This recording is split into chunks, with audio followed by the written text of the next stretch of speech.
Hello everyone, this is Vanitas and I'm back with another deck guide for ya.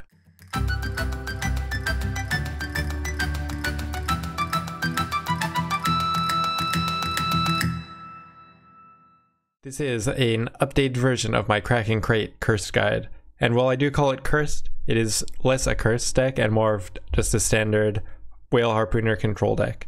I'm going to go over each of the cards and their function, and why I made those choices over some other cards. So first off is the Berserker Marauders. These cards are basically our Mulligan. Since we have very few dead cards in this deck, only one Heime Battle Maiden. The Freyas, we don't want more than one, but they're not too bad to have in hand. There's not so many dead cards, so we don't have to worry about Mulligan. Herbalist and 2 Lacerates would be another dead combination, but that's pretty rare. So these are the cards we Mulligan away right away, and that helps keep this deck more consistent. Next to the main bronze card is the Whale Harpooner. We use this to do damage to our enemy and line up for our double lacerate. Most opponents won't expect the double lacerate, and as soon as they see the first Whale Harpooner, if they weren't already, they're going to start stacking their rows for huge lacerates. Whale Harpooners also let you knock 9 hit point and 10 and 11 point cards down to muzzle range, and they're the best utility bronze that Skellige has. Next up is the Armor Smiths. Since we're not running Gremist in this deck, the Armor Smiths act as our main anti-hazard card, and they also act as a card that does well against both Enforcers and any other damaging cards. The Heime Battle Maiden is primarily to pull our Whale Harpooners, as they're our main source of points in this deck, and they're also able to pull Berserker Marauders late in the game. She's also our restore target, our primary restore target from the bronze cards, and a very useful utility card overall to make the deck more consistent. Herbalist is there to give us quicker access to lacerates and give us a 2-point body with the lacerate. Just a very useful card overall. More than one in the deck can kind of brick a hand, so we just play one. 3 Freyas are to resurrect the Whale Harpooners, and in some cases the Berserker Marauders or Heime Battle Maiden. Onto the bronze cards. So our primary Crach Crate combo is either Morkvarg or Djenge Frett, and it depends on the class and faction we're going up against. So if we're going up against a Skellige Mirror, we want to use Crach Crate on Morkvarg, because our opponent is almost certainly going to coral either Morkvarg or Djenge Frett, and coraling the Crach Crate boosted Djenge Frett is a much bigger problem. So our primary target in that matchup would be Morkvarg. In other matchups where we want to count on a larger turn 3 play or round 3 play with Sigurd Riffite into Djenge Frett, we want to use Crach Crate on Djenge Frett. If we have the option, if we have both of these cards in our opening hand, that's how we mulligan. If not, we don't have that luxury, which is most of the time, then we deal with what we have. Next up is Harald Houndsnout.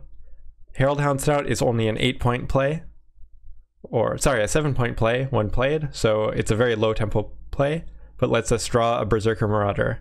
A turn 1 Harald Houndsnout into turn 2 Crach Crate Djenge Frett is 39 points on the board, because it pulls a Berserker Marauder, which are our only cursed bronze cards.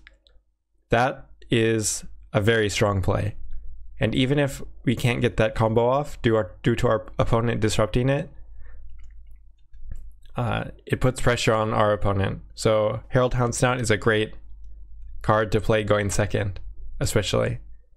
And then we get to restore, which in this deck we often use on Harald Houndsnout.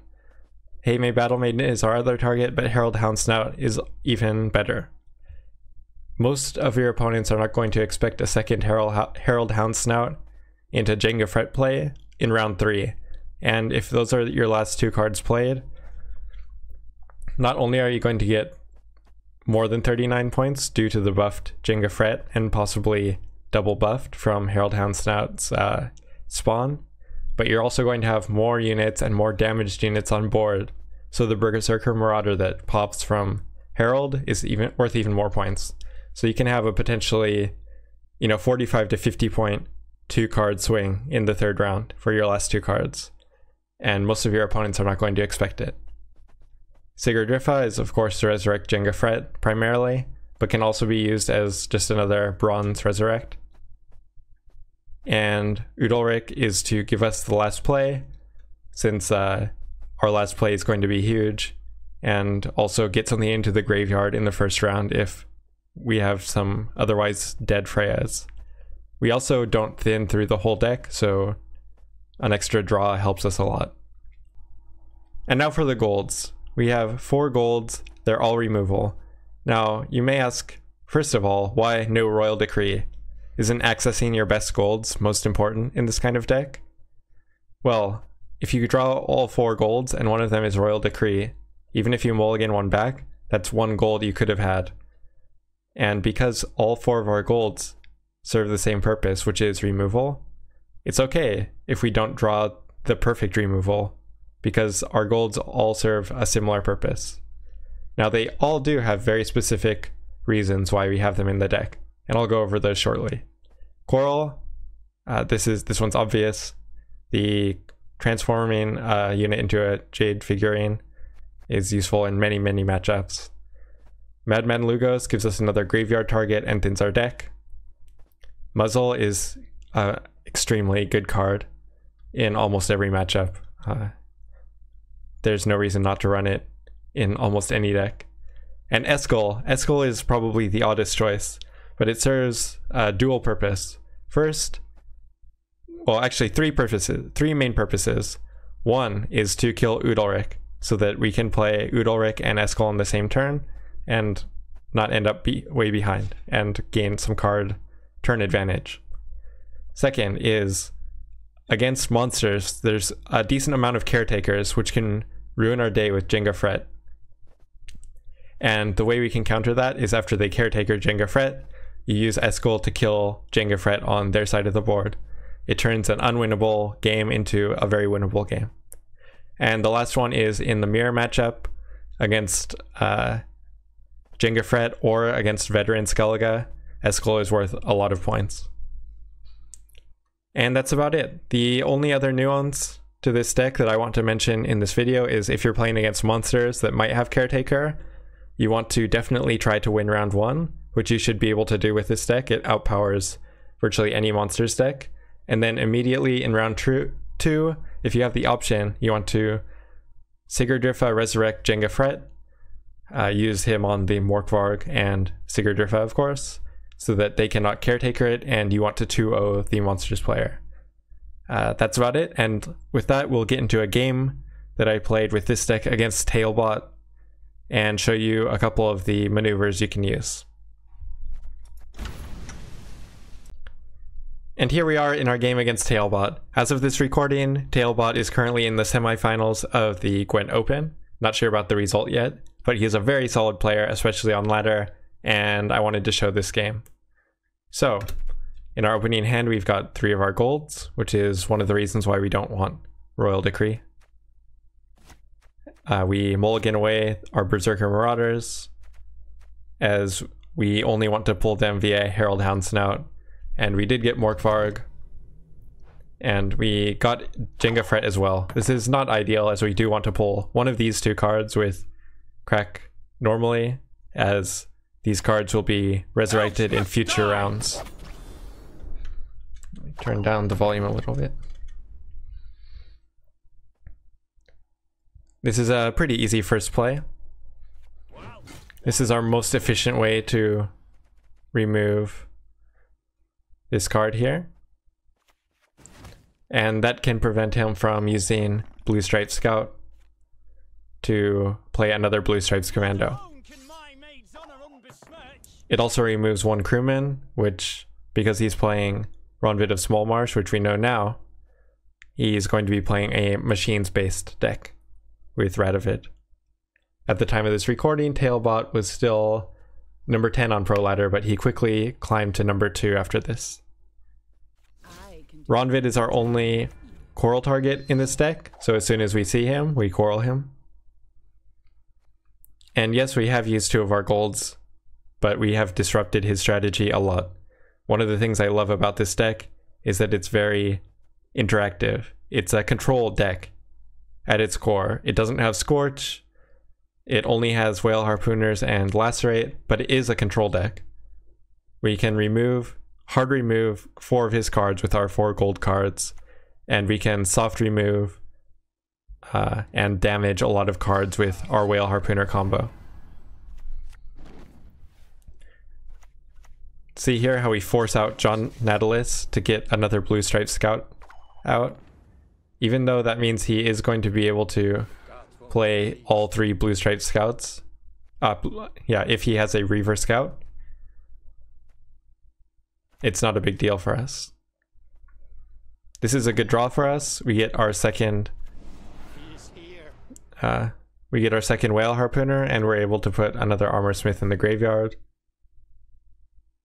Could have considered doing it the other way around, but doesn't matter too much as we have access to either card now anyway. Not too shabby. We see that TailBot put a battering ram into his graveyard, and we use our 3rd gold right now for the big swing. And yep, there's the Reaver Scout that we predicted, and he sets up the double crewman pocket for his machines to come. So seeing that, I thought, I don't want him to have double crewman, so quickly moved that Blue Stripes Scout out of the way.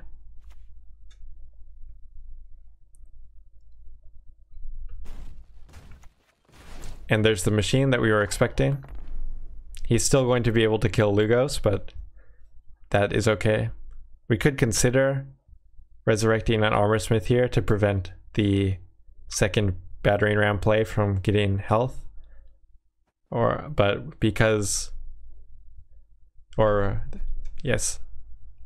prevent the battering ram from killing this and getting more damage off. But I decided to go for the bigger play instead. We're holding Morkvarg because our opponent has Radovid, and at any point he can lock Radovid and not give us that carryover. We denied his carryover, but we weren't able to get ours out yet. We weren't sure actually that he had Commander's Horn in hand, even though he did play an early Nautilus.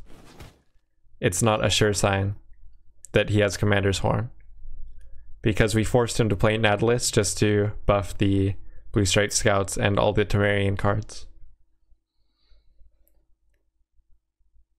We do play here to 1 point down. This kind of baits out the pass from our opponent. It will almost always bait out a pass from our opponent, as they don't want to be forced into a situation where they go down a card going into the second round. This lets us play Morkvarg for free and not worry about him getting locked. Not the most important thing, but it's better to keep the Morkvarg and have it give us points in future rounds than not to have him, right?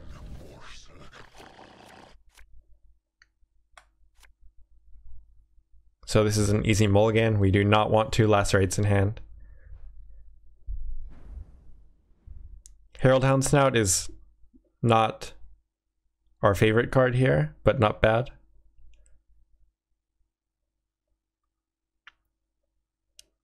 Of course, we prefer to have Sigurdrifa or Muzzle. Harald Houndsnout doesn't have any activators without Lacerate or Whale Harpooner or Djenge Frett, and Djenge Frett does the most damage by far. So we just pass here. We don't have any clear lines of play.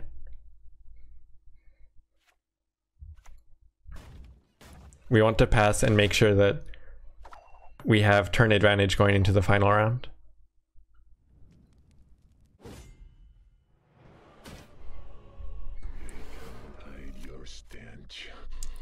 And we draw into our Sigurdrifa, which is important here.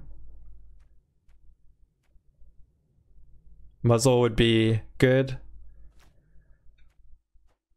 Lacerate is mildly useful at best, so we kick that away. And because we have access to Djenge Frett, it means we have our Harald activator, and we don't necessarily need Lacerate to get our Berserker Marauder out of our deck. As you can see, this is one reason why it's nice to play a longer round 3 against Northern Realms. This Temerian infantry play is big, and unless we do have the Harald Houndsnout Sigurdrifa into Djenge Frett combo for sure, then it's a hard round to play on a short round. You can see we have 9 cards left in our deck. We always kick our Berserker Marauders so they stay in our deck, and we drew all of our most useful cards. So even though this deck does not thin that much, it's pretty easy to get to the cards you need for the most part. And we still have Crach available for a big play later in this round, or right now. We go for Crach since there's not an obvious option otherwise. The buffed Berserker Marauder, not super useful, but could be useful if we are able to get another Berserker Marauder out of Harald Houndsnout. So at this point we know all the cards we have for the rest of this game. We have Restore, which is going to be one of these targets, Whale Harpooner or Armorsmith. We have 2 Freyas, which is going to pull 2 of the other ones. And we have Sigurdrifa, which is going to pull Djenge Frett. Do not test my patience. So at this point, we're smiling because Radovid is the way that he can prevent Harald Houndsnout from getting value. They need us. And so we play the Herald right away. This is kind of a mind trick as much as anything. We could save Harald Houndsnout for the end, but now we're showing him that he just played Radovid, and that was a mistake because we have Harald Houndsnout. He is able to clear it, and does prevent us from getting that Berserker Marauder. So it might have been better to save Harald for the end of the round, but he's probably going to save the Ballista for the end of the round anyway. We're only down 7 points and up a card, so we're in a pretty good position here. Modron Freyr is patient, but she brooks no insult. Even though there's a decent chance in a lot of these decks that he can heal a Ballista that we damage here. If we look at his cards, he's playing Infantryman, Battering Rams, Blue Stripes Scout, Blue Stripes Commando, Reaver Scout, Ballista. There's no room for a Siege Master. So it's a pretty safe bet to go for the Whale Harpooner and damage the Ballista.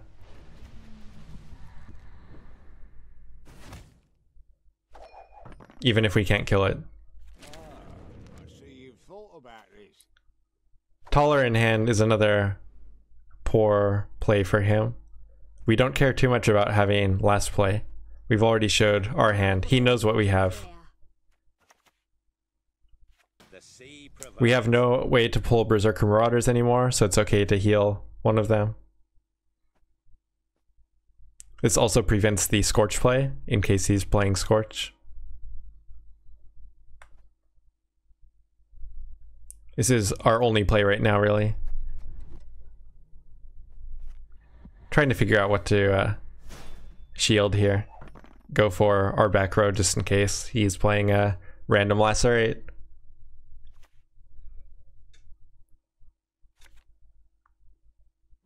He happens to be playing Muzzle.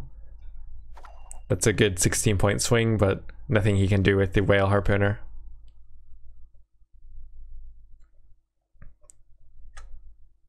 Skip ahead a little bit. I go for the Djenge Frett play now. So this is interesting. An interesting play I had. I decide to go for Restore Djenge Frett. Now that might seem odd, but the reason is Djenge Frett would get up to 16 points if we pulled him from Sigurdrifa. And that would put us in a position where he could Scorch our 2 biggest cards and win the game. And there comes the Scorch card. So now we're up 19 points and his biggest target is 16. we don't have to worry about Scorch anymore. We already saw him trying to line up Scorch with the taller play onto our 11 point card here. So we go for the Lacerate just to get our most value.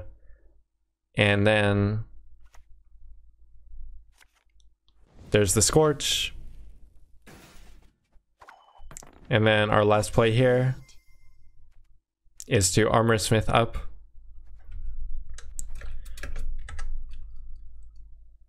Our last play here is to Armor Smith up the Djenge Frett, so in case he has another Ballista, he cannot line up his second Scorch. Provides.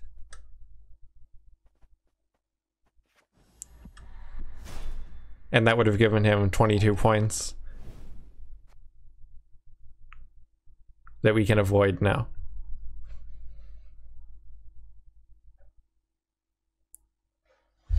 And that's the game. So there is our game against TailBot. Hope you enjoyed it. If you thought this video was fun, interesting, or helpful, hit the like button. If you thought it sucked, hit the dislike button. And if you want to see more, subscribe. Stay tuned for more. This has been vanitas.cabal.